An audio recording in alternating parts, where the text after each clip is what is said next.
पांचवा अधिकरण आरंभ होता है शब्दार्थ संबंध नित्यत्वाधिकरणम। शब्दार्थ संबंध के नित्यत्वाधिकरण है अथवा चोदना प्रामाण्याधिकरण। विधि में प्रामाण्यता से विधि प्रामाण्य चोदना प्रामाण्याधिकरणम ये नाम है इसका। दो नाम से है शब्दार्थ संबंध नित्यत्वाधिकरणम अथवा चोदना प्रामाण्याधिकरणम।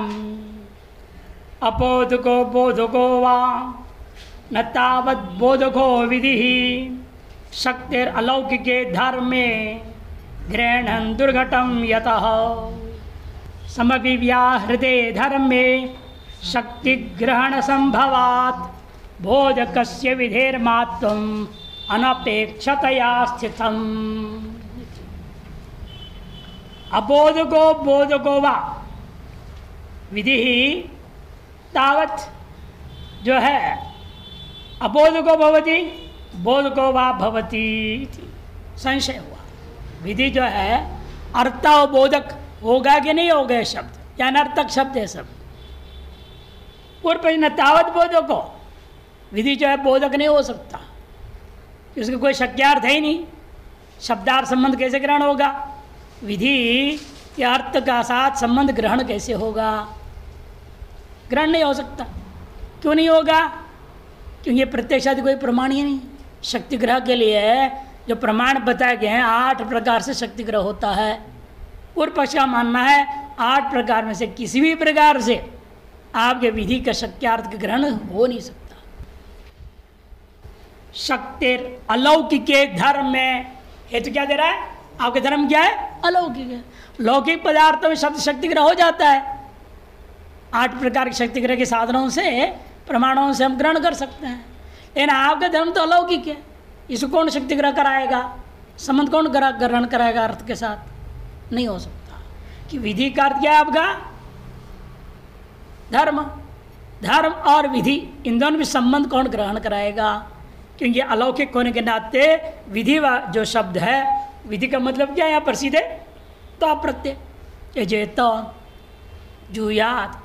जो विधि प्रत्यय है वह प्रत्यय का शक्ति जो है धर्म में है, इसे कौन ग्रहण कराएगा? घट शब्द का शक्ति वो जो कम्बू गिरिवादन पदार्थ से ग्रहण करेंगे। पट शब्द का शक्ति लौकिक कपड़ा है, आतान वितान शक्ति जो है तंत्र विशेष के स्वरूप को पट शब्द ग्रहण हो जाएगा। लौकिक पदार्थों में तो प्रत्यक्षादि प्रमाणों के द्वारा हम शक्ति ग्रह करा सकते हैं। व्याकरण से, काव्य से, कोश से, उपमान प्रमाण से 8 प्रकार से वर्णन किया गया है। शक्ति ग्रह हो सकता है। इन अलौकिक होने के नाते इसमें शक्ति ग्रह नहीं होगा। ग्रहणम जो धर्म है अलौकिक धर्म है, शक्ति ग्रहणम दुर्घटम ये तो क्योंकि अत्यंत असंभव ये है। समझो सिद्धांत है नहीं। वहाँ भी एक हेतु है। 8 जो है शक्ति ग्रह के उपायों में से एक उपाय है समव्यहारात। एक साथ पठित वाक्यस्थ अन्य शब्दों के आधार पर हम निर्णय ले सकते हैं। एक पंक्ति में 8-10 शब्द है, मैंने एक शब्द का अर्थ मुझे समझ में नहीं आ रहा है, लेकिन अन्य जो 7 शब्दों का अर्थ यदि आपको ज्ञान है तो उसी के आधार 8वें शब्द का भी अर्थ हम निकाल सकते हैं। निर्णय हो गया इस वाक्य का तात्पर्य है, तात्पर्य अनुकूल शब्द का शक्ति ग्रह निश्चय हो जाता है। उसे कहते हैं समव्यहारात। समव्याहृते धर्म में, सविहारात जो है धर्म में शक्ति ग्रहण संभवात, शक्ति ग्रहण करना संभव है। बोधकस्य विधेर्मात्मम, इसलिए विधि बोधक होने के नाते, धर्म का बोधक होने के नाते प्रमाण भी है। प्रमाण इसलिए भी है वह स्वतः प्रमाण है।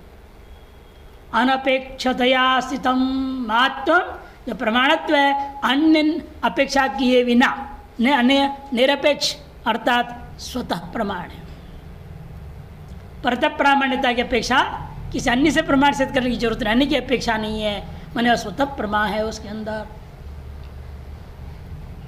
ठीक है। यथा धर्मे प्रत्यक्षादिनाम प्रामाण्यम नास्ति तथा विधेयर भी नास्ति प्रामाण्यम। जिस प्रकार से धर्म में प्रत्यक्षादि कोई प्रमाण नहीं होता, आपने पूर्वाधिकरण में कहा था, तो सर यहाँ पर भी हम कह रहे हैं विधि में आपने क्या धर्म में प्रमाण कौन लाए? विधि लाए। एक धर्म में कोई प्रमाण नहीं था, विधि में प्रमाण कहाँ है? ये धर्म भी अलौकिक है, और जब विधि को उस अलौकिक के संबंध कौन ग्रहण कराएगा? विधि का अलौकिक के साथ संबंध कौन ग्रहण कराएगा? अतः जब धर्म में हम मान लिए हैं धर्म में कोई प्रत्यक्षादि प्रमाण नहीं होता, तो विधि में भी इसलिए प्रत्यक्षादि प्रमाण नहीं हो सकता। शक्ति ग्रहण पूर्वक में प्रामाण्यम आप्तवाक्य लोके दृष्टा, शक्ति ग्रहण पूर्वक ही प्रामाण्यता आप्त वाक्यों में देखा गया इस लोक में। शक्तिश्च लोक प्रसिद्धे वादौ गृह्यते, शक्ति जो है लोक प्रसिद्ध गौहु शब्द का गवादियों में ग्रहण किया जाता है। धर्मस्तु, धर्म कैसा है? अलौकिक, इसलिए यहाँ तो कौन ग्रहण करेगा प्रत्यक्ष आदि से? हैं? एक जगह शास्त्रार्थ में पूछा है अन्य ग्रंथ में, धर्मे किम प्रमाणम शिखान दृष्टा पृष्ठभ्य हो। शास्त्रार्थ कर रहा है ना, उसकी शिखा पकड़ के पूछो धर्म में क्या प्रमाण है तेरी, है? दिखता कहीं धर्म तेरे को है ही नहीं, तो जबरदस्ती धर्म धर्म धर्म बोलते हो। शिखाम धृत्वा पृष्ठव्य बोला है। पूर्व पक्षी कहीं कहीं वो तगड़े भाषा प्रयोग कर देते हैं, लेकिन वास्तव में जो है धर्म प्रमाण है कि वाक्यों से मालूम और विधि वाक्य से मालूम हो रहा है सारी चीजें। लेकिन पूर्व पक्ष का मानना है शक्ति ग्रहण पूर्वक ही प्रामाण्यता होती है, और वाक्य से लोक की दृष्टि हम आप्त वाक्य के अंदर शक्ति ग्रहण पूर्वक ही लोक में शक्ति ग्रहण पूर्वक ही प्रामाण्यता देखा गया है, और शक्तिश्च और शक्ति तो लोक प्रसिद्ध गवादियों में ही देखा गया। और आपका जो धर्म है अलौकिक होने से इसे कोई भी शक्ति ग्रहण को नहीं करा सकेगा, आप पुरुष भी नहीं करा सकता। बस ये कि डंडे के बल में मान ले हाँ जी बोलने बात अलग चीज़ है, लेकिन ऐसे वास्तव में कोई प्रामाण्यता नहीं हो सकता है। अतस्तत्र शक्ति ग्रहण दूरघटा, इसे धर्म में विधि वाक्यों का विधि शब्दों का शक्ति ग्रहण करना अत्यंत दुर्घट है, असंभव है। तस्मात् विधेर अबोधकत्वात् न धर्मे प्रामाण्यति प्राप्ति ब्रह्मा, इसे विधि ही स्वयं बोधक न होने के कारण से पुनः धर्म में अप्रमाणता ही आ गया, धर्म में कोई प्रमाण नहीं है, ये सिद्ध हुआ। तद दृष्टांत देते यथा, जो व्याकरण में सुप्रसिद्ध है, व्युत्पत्तिवाद में सुप्रसिद्ध है, नैयायिकों में भी वही वाक्य दे रहे हैं। प्रभिन्न कमलोदरे मधुनी मधुकर पिबती, प्रभिन्न कमलोदरे माने खिला हुआ कमल का उदर भाग में कर्णिका में कौन मधुकर बैठा है और क्या कर रहा है? मधु पी रहा है। फूल के खिला हुआ फूल, प्रभिन्न कमल, खिला हुआ कमल, उसके उदर में जो गोल कर्णिका जो होती फूल के बीच में, वहाँ बैठ करके मधुकर ने क्या किया? मधु पी रहा है। या मधुकर किसका नाम है? मधु को बनाने वाला, मधु को बनाने वाला कोई ना, कुंभम करोति थी कुंभकार, वैसे मधु करोति थी मधुकरा बना दिया, आना नहीं हुआ, इतने फर्क कर दिया। ये मधुकर शब्द क्या शहद को तोड़ ताड़ के लाने वाला जो आदमी अब बेचता है बाल्टियों में, उसको कहेंगे मधुकर। इन समस्या क्या, इसको इसलिए हम नहीं ले सकते हैं, यदि ये भी मधुकर है, लेकिन एक एक कमल के उदर में बैठ के पिएगा क्या? जो पूर्वोत्तर शब्द है कमलोदरे मधुनि पिपति, इसे मालूम होता है मधु को बनाने वाला, मधु को पैकिंग करने वाला, मधु को जो व्यापार करने वाला आदि आदि को मधुकर शब्द से नहीं ले सकते। समव्यार्थ मैंने एक साथ में उच्चारित अन्य जो पद है उनसे ज्ञापन होता है, कोई ऐसी छोटी सी चिड़िया होगा, कोई ऐसे कीड़ाणु होगा जो फूल के उधर में बैठ सकता है। आप भी नहीं बैठ सकते ना, कौन बैठेगा? बच्चा भी नहीं बैठेगा। अरे बच्चा भी 2 किलो का होगा पैदा हुआ, वो फूल के उधर में कैसे बैठेगा? जुड़ में हो जाएगा, फूल नीचे चला जाएगा। इसलिए ऐसा कोई हल्की चीज़ होगी जो उस पर आराम से बैठ रहा है और पी रहा है, ये अर्थ मालूम होता है। इससे आपको ज्ञापन होता है, आपने देखेंगे कौन होगा? भंवर होगा। भ्रमर। किसने प्रयोग कर दिया? भ्रमर में दो र है ना, भ्र में र, मरा में आगे भी र, दो र है। जैसे भ्रमर ना बोल कोई बोलता है द्विरेफो रौती, तभी द्विरेफो रौती, रौती के आधार पर द्विरेफ का अर्थ भ्रमर ले लेंगे आप। इसको कहते संविहार्थ, माने साथ में उच्चारित अन्य जो पदों के सुप्रसिद्ध अर्थ के आधार पर अप्रसिद्ध पद का अर्थ भी निर्णय हो जाता है। इसलिए धर्म में भी हो रहा है। आपने कहा कार्य वृष्टि कामो यजेता, वृष्टि तो मालूम है हमको, उसे कामना कर हम किसान, ये भी हमें मालूम है। वृष्टि काम शब्द का अर्थ पता है। कार्य नामक का कोई चीज है, ये जो धातु का भी अर्थ पता है, याग। कार्य नामक याग करूंगा, वृष्टि की कामना मेरी पूरी होगी। ये होगी कहाँ से आया? यही धर्म है, यही तो प्रत्यय बोल रहा है।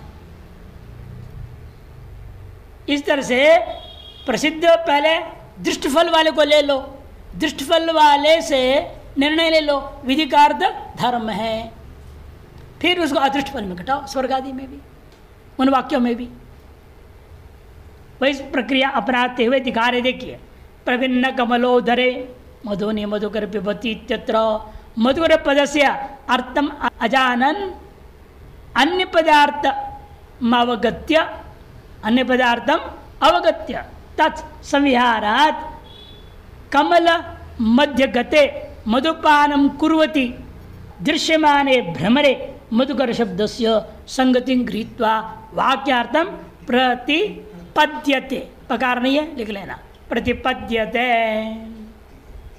व्यक्ति करता क्या है? वाक्य को सुन तो लिया, वाक्य सुने अर्थ समझ में आ रहा है, कुछ कुछ कुछ नहीं आया। मधुकर पद के अर्थ को न जानता हुआ व्यक्ति, इन क्या हुआ?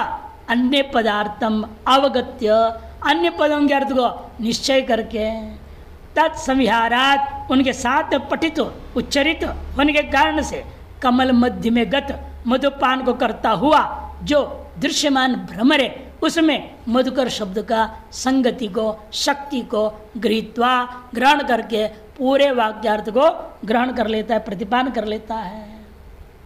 ठीक उसी प्रकार यथा दृष्टांत तथा कार्य वृष्टि काम यजेत, कार्य वृष्टि कामो यजेत इत्यत्र लोक प्रसिद्धार्थ वृष्ट्यादि संविहारात अलौकिकम भावनायाम विधो विधेहे संगतिम गृहीत्वा विधिवाक्यार्थम पुरुषो बुध्यते, विधिवाक्यार्थ पुरुष जान लेता है। कहते देखिए कि कार्य वृष्टि कामो यजेत है। यहाँ पर वृष्टि शब्दार्थ आपको पता है, कामना करने का अर्थ आपको मालूम है, यज धातु का अर्थ मालूम है। लोक प्रसिद्ध इनके शब्दों के अर्थों को ग्रहण करके प्रसिद्धार्थ क्या है? वृष्टियादि, उन पदों के संविहारात साथ पठित अलौकिक जो है क्या है? तप्रत्यय में जो भावना, उस भावनायाम विदेहे संगतिम गृहीत्वा, भावना वही धर्म का बोधक है, उस संगति को ग्रहण करके वाक्यार्थ निश्चय कर लेता है। बुद्धि वाक्यार्थम पुरुषो बुध्यते। तस्मात् अबोधगत्व लक्षणम अप्रामाण्यम नास्ति, इसलिए इस विधि में अबोधगत्व रूपा अप्रामाण्यता दोष नहीं है, यह भी भावना का, धर्म का बोधक है। न च संवादाभावाद अप्रामाण्यम, कहीं संवाद नहीं है, इसमें अन्यत्र संवाद हो तो मानो इस विषय में प्रमाण, तब कहते नहीं है। आगे कहेंगे संवाद की जरूरत नहीं है, यद्यपि पहला समाधान सामान्य कर देंगे, फिर सही बात बाद में कहेंगे। समनंतर भावी प्रतिनियत दृष्ट फले वृष्टियादो संवादस्यापि संभवात्। समानांतर भावी प्रतिनियत दृष्ट फल है। बारिश कब होगी? आज हम एक करेंगे, एक एक करने के कुछ घंटों के बाद बारिश हो जाती है। ये संवाद मिल गया आपको, दृष्टफल मिल गया। बड़े महाराज जी विष्णुदान गिरि जी महाराज थे नाम से, कैलाश पटाधीश्वर, फलौदी में गए थे तो लोगों ने कहा स्वामी जी 3-4 साल से कहीं कोई एक बूंद बारिश नहीं, सारे तालाब सूख गए, पशु मर रहे हैं। हम लोगों को सरकार कहाँ से एक टैंकी लाती, सब भिड़ते हैं, एक एक घड़ा से काम चला रहे हैं। नहाना तो भूल गए हम लोग कई महीने से, बुरा हालत है। तो कोई बात, रुद्री करो, 108 रुद्री करो। जब अपने घर घर में जो शिवलिंग सब लाए और बड़ा हॉल में पेंडा लगा करके उसके नीचे बैठ के, सब ब्राह्मणों का गांव था, सब बैठ रुद्री पाठ किए। खुद भी चातुर्मास में कुछ महिलाओं को भी रुद्री पाठ सिखाए थे, वे भी रुद्री पाठ कर गए। रुद्री पाठ होने के बाद पूरे गांव को भोजन की व्यवस्था कर दिया गया था। तो महाराज जी ने कहा जल्दी जल्दी भोजन करो। स्वामी जी कहें तो बादल का निशाना भी नहीं है, यहाँ हड़बड़ है, आराम से खाएंगे पिएंगे, नहीं होना कुछ होना है नहीं, जब होगा तब देखा जाएगा। तो मैं देख लो भाई, आप लोगों की मर्जी, हम तो अपना जाएंगे। अपना गए, खाए पिए, अपना बैठ गए अपनी जगह पे, दरवाजा बंद कर लिया। 1 घंटे के बाद इतना घनीभूत बादल आए, कहाँ से भगवान जाने। लगातार 2 घंटा बारिश, और इतनी बारिश हुई जो भोजन करते पत्तल पानी में तैरने लगे। सारे तालाब, सारे कुआं सब भर गया। आज तक सूखा नहीं है। 1970 की कहानी है, 70-72 की कहानी। ऐसे सिद्ध पुरुष थे। कार्य कर रहे हैं, उन्होंने कार्य कहाँ से करो, श्रौत्या करने कहाँ पंडित है हमारा पास, अग्निहोत्री का है तुम्हारे बीच में। संकल्प ये करो, वृष्टि काम रुद्री पाठं कुर्यात, करवा दिए और हो गया। जहां दृष्टिबल है उस विधि से धर्म हुआ है, पुण्य उत्पन्न हुआ है, मना करेगा क्या कोई?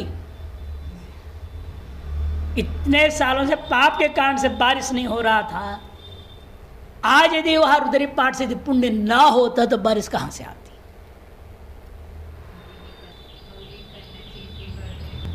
अरे विधिवत ढंग से करे, बैठ के श्रद्धा से संकल्प से करो, क्यों नहीं होगा? आदमी के साथ संकल्प नहीं रहता है, चंचलता रहती है। मंदिर में बैठे रुद्री कर रहे हैं, उधर उधर कौन आ रहा है, कौन जा रहा है? अरे तो ध्यान कहाँ है? ये अभिषेक यहाँ कर रहे हो, शिव जी के साथ तादात्म्य करके करो। अरे हाथ यूँ रखी, यूँ कर दी, यूँ कर दी, यूँ कर दिया, हो गया। न्यास करने से ऐसे तादात्म्य भावापन होना पड़ेगा। देवो भूत्वा देवान यजेत, श्रुति कहती। और न्यास क्या? देव भाव प्राप्त करने के लिए। देव भाव प्राप्त करके देव की पूजा करो, वो है ही नहीं तो कहाँ से फल मिलना है? यहाँ 108 1008 कर लो तो भी नहीं मिलने वाला, कुछ भी होने वाला नहीं। तो महापुरुष थे, उनकी सत्संकल्प थी, भाव सिद्ध होकर उन्होंने सारा काम किया है, लोगों से कराया, तभी हुआ है। ये कार्य याग में क्या है? संवाद स्पष्ट है। क्यों? दृष्ट फल है, बारिश तो तुरंत हो रहा है।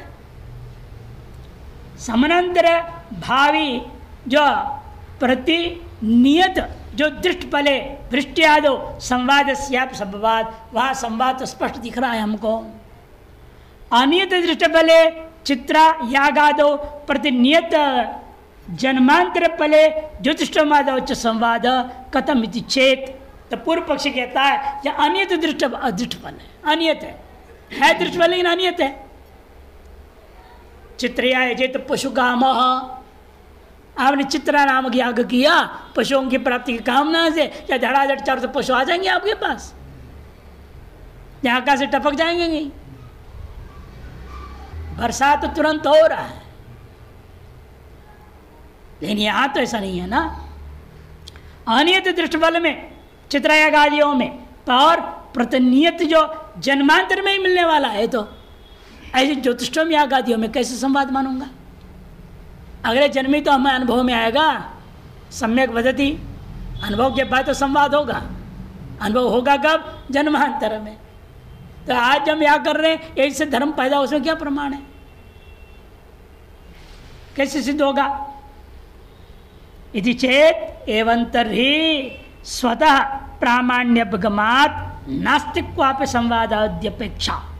देखो, हमने भले कार्य दृष्टांत से पहले तुष्ट दुर्जन न्याय से एक दृष्टांत देके कहा संवाद से प्रमाणित सिद्ध हो गई, इन वास्तव में वेद के विधि वाक्यों में संवाद आदि किसी भी निमित्त की अपेक्षा नहीं है, वह स्वतः प्रमाण है।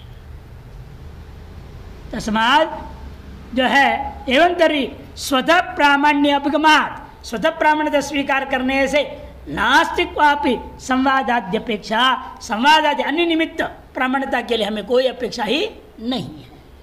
तस्मात् अबोधगत्व सापेक्षत्वयोर अप्रामाण्य कारणयोर अभावात् विधेय स्वतः सिद्धम प्रामाण्यम न अपन्नोतुम शक्यम।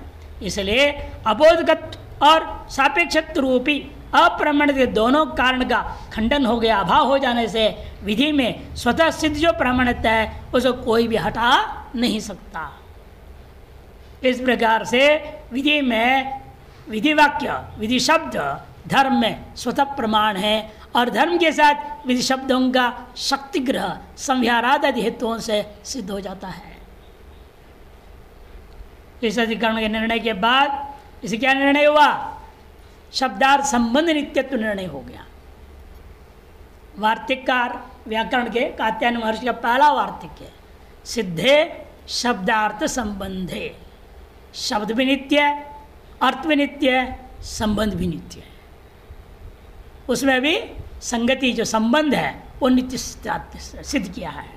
अब इसके बाद शब्द नित्यत्व सिद्ध करने आरंभ करते हैं। शब्द नित्यत्वाधिकरणम षष्ठाधिकरण मारे चेती, उसका नाम है शब्द नित्यत्वाधिकरणम। शब्द नित्य है, वैयाकरण कहेंगे शब्द नित्य है नहीं है, किंतु स्फोट नाम का चीज नित्य है। वर्ण स्फोट, वाक्य स्फोट, पद स्फोट आदि अनेक स्फोट मानते, 6 प्रकार का माना। विद्यादि रूपो यह शब्द स्वनित्यो अथ अविनश्वर अनित्यो वर्ण रूपत्वात् वर्णे जन्मोपलम्भना अबाहित प्रतिविज्ञा बलात् वर्णस्य नित्यता उच्चारण प्रयत्नेन विद्यते सौ न जन्यते। कदे देखो, विद्यादि रूपो यह शब्द, विद्यादि रूप जो शब्द सो अनित्य अविनश्वर मने नित्यो वा। अविनश्वर, विनश्वर नहीं होता, बिना विनाश नहीं होता, नित्य। अनित्यो अथा नित्यो वा, ये अर्थ हुआ। पूर्व पक्षी कहेगा अनित्य वर्ण रूपत्वात्, शब्द वर्णात्मक है, अतएव अनित्य मानना पड़ेगा। क्यों? शब्दात्मक होने में से वर्ण को अनित्य क्यों मानूंगा? कहते जन्म उपलम्भात, वर्णों में उसको उत्पत्ति, हम बोले जा रहे प्रतिपूरक उत्पत्ति देखा जा रहा है, जन्म देखा जा रहा है, इसलिए वर्ण को अनित्य मानना पड़ेगा। और वर्ण ही शब्द है, अतः शब्द अनित्य। वर्ण समूह शब्द, अर्थ विशिष्ट अर्थ समूह शब्द, एवमेव अर्थ विशिष्ट पद समूह वाक्यम, एक दिन वाक्यम का व्याकरण ऐसे। तब सिद्धांत देते नहीं अबाधित प्रतिविज्ञा बलाद वर्णस्य नित्यता। स्वयं गकार, वही गकार उच्चारण की, उसने जो गा वही इसने भी गा ही बोला है, कुछ अक्का नहीं बोला है इसने, वही गकार इसने भी बोला, ऐसे बोलते हो, इसका मतलब गकार नित्य है। प्रतिविज्ञा, इस प्रत्यय कौन बाधेगा? अरे ग, इसने ग, फर्क तो है नहीं, वो तो तुम्हारे कंठ का मामला है, मोटा है किसी का, भारी है किसी के पतली है, तो वैसे हो जाता है। इन है तो ग ही, कोई दूसरा अर्थ आ रहा है कि उससे उच्चारण करने वाला जैसा भी उच्चारण करे, स्वर उसका जैसा भी रहे, लेकिन अक्षर तो आपको वही सुनाई दे रहा है, वही अर्थ आप लेंगे। अबाधित प्रतिविज्ञा बलात् वर्णस्य नित्यता, वर्ण में नित्यता माननी पड़ेगी। फिर उत्पत्ति अनुभव में आ रहा है तो मैं बोलूंगा तो सुनाई देगा, नहीं बोलूंगा तो नहीं सुनाई दे रहा है। ये तो उच्चारण प्रयत्न, उच्चारणानुकूल प्रयत्न के द्वारा व्यज्यते सो, केवल अभिव्यक्ति हो रहा है, उत्पत्ति नहीं हो रहा है। न जन्यते, वर्ण उत्पन्न नहीं होते हैं, वर्ण केवल अभिव्यक्त होते हैं, वर्ण अभिव्यक्त होते हैं। जैसे मिट्टी है, अपी है, सदा है, बीच में घड़ा अभिव्यक्त हो गया। पहले भी सोना है, बाद में सोना ही रहेगा, वापस गला दिया तो बीच में कुंडलाद्याकार नहीं दिख रहा है।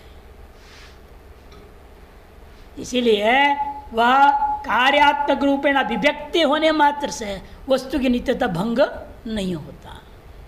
और अभिव्यक्ति के निमित्त आपका उच्चारण प्रक्रिया तालवाद्य विघात हो गया। तालवाद्य विघात से वर्ण का अभिव्यक्ति मात्र हो रहा है, उत्पत्ति नहीं है। उत्पत्ति के लिए क्या जरूरत पड़ेगी आपको? समवाय कारण ढूंढना पड़ेगा ना। शब्द का समवाय कारण क्या है? आकाश है, आकाश है ना, यानी कि आकाश शब्द उत्पन्न होगा। ये आकाश शब्द उत्पत्ति मानोगे, हम आपसे पूछेंगे कीदृश उत्पत्ति? परिणामवाद है। आकाश का परिणाम होता है क्या शब्द? आकाश में अवयव है क्या? आरंभवाद मानने, आरंभवाद भी नहीं है, परिणामवाद भी नहीं है, फिर कौन से वाद वाले आप हो? वेदांती है क्या? विवर्तवाद है। वेदांती तो हो नहीं है आप। आकाश को शब्द का समवाय कारण मानने वाले नैयायिक, मीमांसक, सांख्य, योग एक घटा ही नहीं पाएंगे। आकाश नित्य हो जाएगा। यदि आरंभवादी सावयव मान लेगा तो नित्य विभू बोलना गलत हो जाएगा। सांख्य वाले भी कैसे बोलेंगे? उनको कहना पड़ता है। इसलिए आकाश में त्रिगुणात्मक है, कार्य शब्द भी त्रिगुणात्मक है। इन आकाश के परिणाम मानेंगे, आकाश नित्य नहीं रह जाएगा। समस्या ये है। परिणाम तो मान नहीं सकते वो भी। इसलिए आकाश वास्तव में हमारे वेदांत मत में सावयव है, उत्पन्न वस्तु है ना। लेकिन ये कि अन्य की अपेक्षा से व्यापक है। व्यापक का मतलब निरवय नहीं है, निष्क्रिय नहीं है, वो साकार है, सगुण है। वो तस्मात् हेतु आत्मना आकाश संभूता। आकाश जब उत्पन्न हुआ, माया त्रिगुणात्मिका माया से आकाश पैदा हुआ है। वह आकाश हमारे मत में सावयव है। आज शब्द उत्पत्ति माना जा सकता है, आप लोगों के मत में तो होगा भी नहीं। इसीलिए आपको मानना पड़ेगा कि ये शब्द में नित्यत्व स्वीकार करना पड़ता है। शब्द नित्यत्ववादी न, यदि शब्द को नित्य मानते हैं वैयाकरण भी, वैयाकरण हाँ तावत एवं मन्यन्ते, इन वालों इस प्रकार के मानते, स्फोट नाम का जिसको शब्द मानते, वर्णों को नहीं मानते। वर्ण समूह को वो नित्य नहीं मानते, शब्द को नित्य कहते हैं। और शब्द क्या है? वर्णात्मक नहीं है, वर्णात्मक नहीं है वो। उसका नाम है, शब्द का उनके मत में स्फोट, स्फुट्यते विकसते, स्फुटि विकसने धातु, इसे कहते हैं शब्द नित्यत्वादि। वैयाकरणाः तावद् एवं मन्यन्ते वर्ण समूह श्रवण अनंतरम इदम एकम पदमिति प्रत्ययो मानस प्रत्यक्षेण उत्पद्यते। वर्ण समूह के श्रवण के अनंतर आपके मन के द्वारा प्रत्यक्ष कर लिया जाता है। ये सब वर्ण मिल करके एकम पदम इदम इति प्रत्यय मानस प्रत्यक्ष के द्वारा उत्पन्न। तस्य च प्रत्ययस्य वर्ण व्यतिरिक्त कश्चित स्फोट नामक पदार्थो विषय। इतादृश ज्ञान वर्णों से भिन्न निश्चित रूपेण कोई न कोई चीज नाम है। हम व्याकरण उसको स्फोट नाम से कहते हैं, वेदांती ध्वनि नाम से कहते हैं इसको। पदार्थों विषय सच नित्य, और स्फोट को मैं नित्य मानूंगा, वर्ण को नित्य। सएव शब्द न तो वर्ण इति, क्योंकि व्यवहार ये होता है सएव शब्द न तो वर्ण। शब्द तो वही है, सुन रहा हूँ, इन वर्ण तो अलग अलग क्षण में अलग अलग उच्चारण हो रहा है। यहाँ आप ही मान लो कोई नची दोबारा बोलते इको एणची, कालावच्छेदन भिन्न हुआ कि नहीं हुआ? लेकिन आप क्या कहेंगे, मैं वही सूत्र रट रहा हूँ, इको एणची, इको एणची। इसका मतलब क्या हुआ? शब्द नित्य, वर्ण अनित्य। और शब्द क्या है? इसे नित्य है कि वही यह करके हमने स्फोट नाम जिसको ग्रहण कर रहा हूं। सच नित्य सैव शब्दो न तो वर्ण इति, उसी का उसी स्फोट को इसलिए हम शब्द कहेंगे, वर्णों को नहीं। तदेत नैयायिकादि न सहनते, नैयायिकादि लोग कहते नहीं भाई ये स्फोट नाम का काहे का और पदार्थ उठा के ला रहे हो, इस पदार्थ की सिद्धि कैसे करेंगे? प्रमाणिता सब कुछ लफड़ा उठेगा बहुत। इसीलिए जो है उन्हीं में से एक को मान लो, कहे नया चीज कल्पना मत करो। वर्णेशु एव एक अर्थावच्छेदोपाधिना पदैक्य बुद्धे उपपत्ते है वर्णातिरिक्त स्फोट कल्पना निरर्थिका। वर्णों में एकार्थावच्छेद उपाधि के द्वारा पद में एकत्व बुद्धि हो जाएगी। इसे वर्णों से भिन्न पद मानना, पद में स्फोट मानना, वर्ण में भी स्फोट मानना, ये प्रत्येक वर्ण में अलग अलग स्फोट मानना पड़ेगा, तब तो पद में स्फोट आएगा। ये सब कल्पना करने की कोई जरूरत नहीं है। ये वर्णों में एकार्थावच्छेद उपाधि मान लो, ये सब वर्ण मिल करके एक अर्थावबोधकत्व है। इतने से वो सब वर्ण मिल करके एक पद नाम, एक अर्थ बोध कराया, इसे सब वर्ण मिल करके एक पद कहा जाएगा। एक पद कोई अलग चीज है नहीं वर्णों से, इसलिए एकार्थावबोधकत्व रूपी उपाधि के द्वारा पदैक्य बुद्धि उपपन्न हो जाएगा। वर्णातिरिक्त पद को मान के उसके लिए स्फोट की कल्पना निरर्थिका। तस्मात् वर्णानामेव शब्दत्वम, से वर्णों को ही हम शब्द मानेंगे। और शब्द समूह वाक्यम नहीं है कि इसलिए कहा वर्णाश्च प्रतिपुरुषम प्रत्युच्चारणंत जन्म विनाशवंत उपलभ्यते।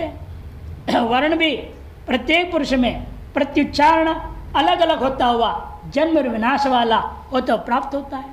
तस्मात् अनित्य शब्द, इसे शब्द अनित्य हो जाएगा। तस्य च कारण दोष संभवाद विधेर अप्रमाण्यम इति पूर्व पक्ष हो। इस कारण दोष के कारण से शब्द अनित्य हो जाएगा। तो शब्द अनित्य तो उसे प्रमाणता भी नहीं रह जाएगा, विधि भी अनित्य हो जाएगा, सब कुछ अनित्य हो जाएगा। तस्य कारण दोष संभवाद विधेर अप्रामाण्यमिति पूर्व पक्ष। तब सिद्धांत जवाब देखो बहुवी पुरुषे प्रत्येकम बहुकृत उच्चारिते गो शब्दे तव इमे गकारादि वर्णाः इति अबाधित प्रतिविज्ञा जायते तद्बलात् नित्यावर्णाः इति। अलग अलग आदमी बोल रहा है, हजारों लोग बोल रहे हैं, गौ गौ गौ शब्द प्रयोग कर रहे हैं। सब लोग बोल रहे हैं ना, एक दो थोड़ी बोल रहे हैं। हर व्यक्ति जो बोलता है सब सामान्य शब्दों को प्रयोग कर रहा है। इन प्रत्येक व्यक्ति की तरफ प्रयोग किया हुआ शब्द का ज्ञान आपको क्या हो रहा है? ये अलग शब्द बोला, ये अलग शब्द बोला, ऐसा होता है? एक ही गौ शब्द सभी बोल रहे हैं। अच्छा, उन सबके द्वारा एक एक गौर पदार्थ का भी बोध हो रहा है।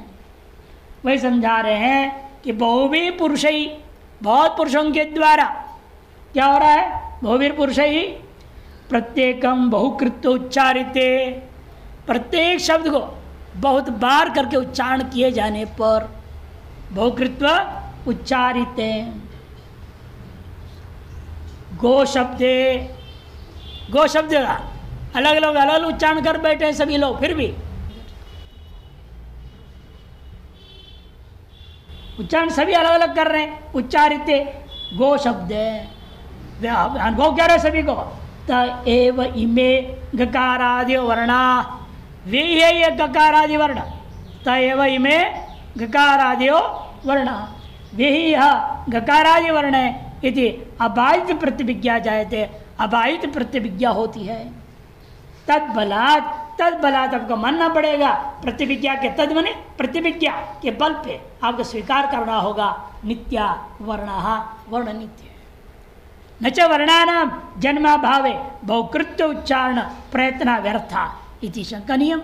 यदि वर्णों को उत्पत्ति विनाश नहीं मानोगे, बहुत बार करके उच्चारण रूपा जो प्रयत्न है वो करना व्यर्थ हो जाएगा, ऐसी आशंका मत करो। तत्प्रयत्नस्य व्यंजकत्वंगीकारात्, उनका जो प्रयत्न है वर्णाभिव्यक्ति अभिव्यक्त होने करने के लिए कारण मानता हूँ। वर्ण तो नित्य है, इन अभिव्यक्ति के लिए कोई निमित्त तो चाहिए ना, कैसे अभिव्यक्त होगा? नित्य होने पर भी वह अभिव्यक्त कैसे होगा? अभिव्यक्ति के लिए कोई न कोई निमित्त चाहिए।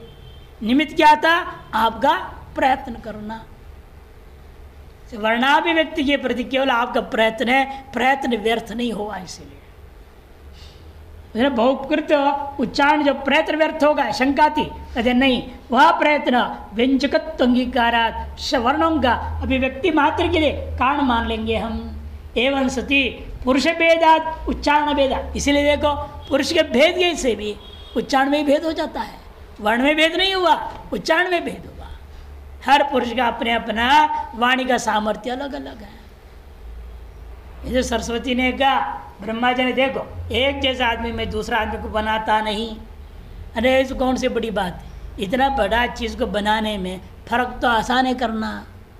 मैं देखो ये 7 तारों में इतना फर्क कर देता हूँ, एक आदमी के दूसरे आदमी की आवाज़ सही नहीं पकड़ता, अलग अलग। जितने आदमी जितनी औरत सबकी अपनी अलग अलग ही आवाज़ है, एक जैसा हो ही नहीं सकता। इसे कहते हैं वहाँ जो है एवं स्थिति पुरुष भेदा उच्चारण भेदा यथा योगम उदात्तादि भेद ही, यथा योगम उदात्तादि भेद ही पटु मृदुत्वादि भेदेश्च उपेतान ध्वनि विशेषान उत्पाद्य चरितार्था भविष्यन्ति। जब प्रत्येक पुरुष के भेद से उच्चारण जो भेद है वो कर क्या रहे हैं? यथा योग अपने अपने शक्ति सामर्थ्य अनुसार उदात्त आदि में भेद कर दिया। कोई पटु कोई मृदु उच्चारण कर रहा है।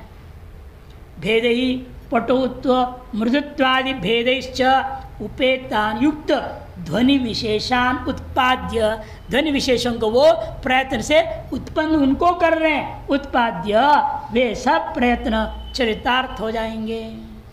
तस्मात् नित्य शब्दे कारण दोषाभावात् नास्त्य प्रामाण्यम। शब्द के नित्यत्व में कारणगत कोई दोष न होने के कारण से या नित्य मानने में कोई दोष नहीं है। अनित्यता अप्रमाणता आदि नहीं है। वाक्याधिकरणम 7वाधिकरण आरंभ होता है। 7वाधिकरण मार्चेति, उसका नाम है वाक्याधिकरण। और पहले शब्द का अर्थ के साथ संबंध को नित्य कर दिया और अब शब्द में नित्य हो गया। अब वाक्य को सिद्ध करना है। वेद वाक्य भी नित्य है, वर्ण नित्य है, अर्थात शब्द नित्य होने से वाक्य भी नित्य होगा। वेद वाक्यम अमानम स्यान्मानम वा नास्यमानता पृथक संकेत वीक्षाया मनपेक्षत्वर्जनात्। संकेत वीक्षायाम वही नहीं है, वो वी दीर्घी ऐसे दिख रहा है। पहले भी कई बार इनको भी भ्रम हुआ, दीर्घी मात्रा ऐसे पहले जमाने में छपती थी, ये समझ लो। वो दीर्घी मात्रा है, सब जगह ऐसे मिल रहा है आपको दीर्घी को। पृथक संकेत वीक्षाया मनपेक्षत्वर्जनात् वेदेपि लोक वन्नैव वाक्यार्थ संगति पृथक गृहीतव्या ततो वाक्यम प्रमाणम निरपेक्षतः।